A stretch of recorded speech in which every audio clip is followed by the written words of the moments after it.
So mamaya ubunahin muna natin yung ating itlog. Mainit na yung ating kawali. So ilagay na natin yung ating itlog.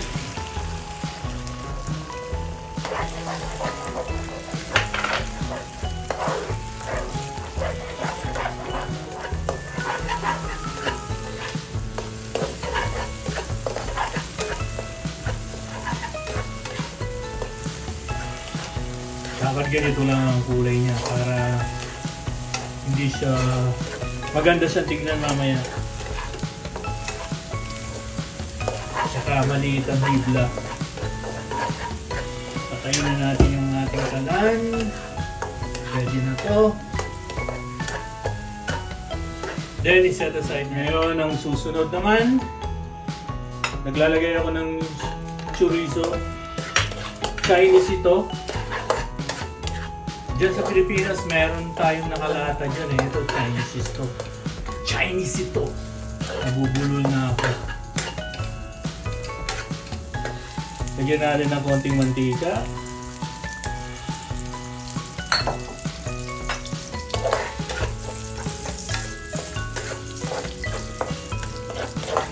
Ngayon, isunod na natin yung ating gulay.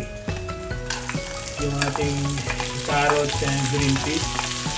Frozen kasi ito eh. Kaya unahin na natin. Oh, lipad. Sayang. Lagay na natin yung ating hipon.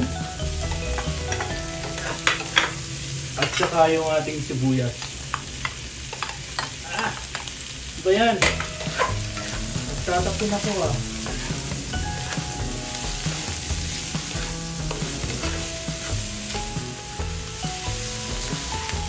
Ngayon, nagpipimpis na yung ating hipon.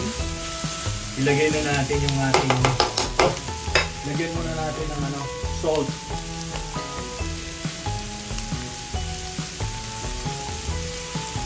Salt at saka soy sauce.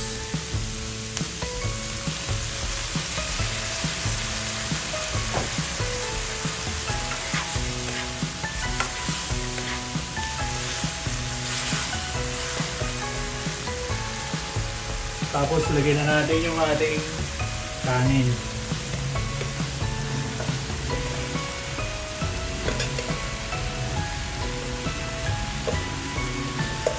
Alam niyo ang ginamit kong kanin, basmati. Kasi gusto ko buwag-hag.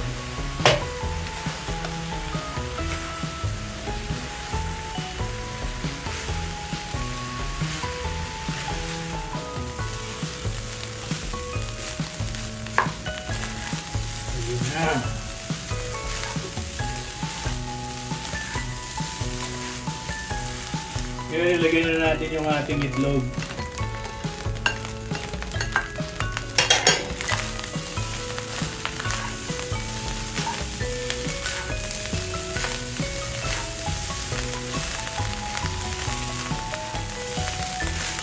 Mahirap talaga pag maliit ang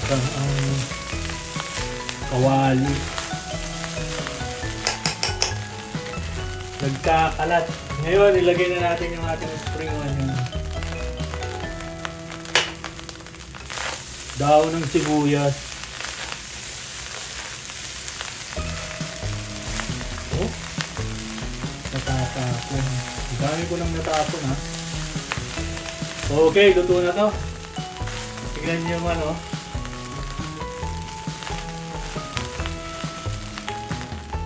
Ngayon, sandok na tayo. Ito na yung ating mahiwagang plato. Wow.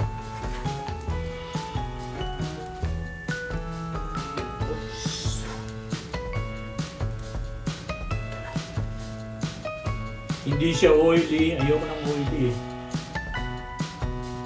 Wow. Ito na yung ating fried rice.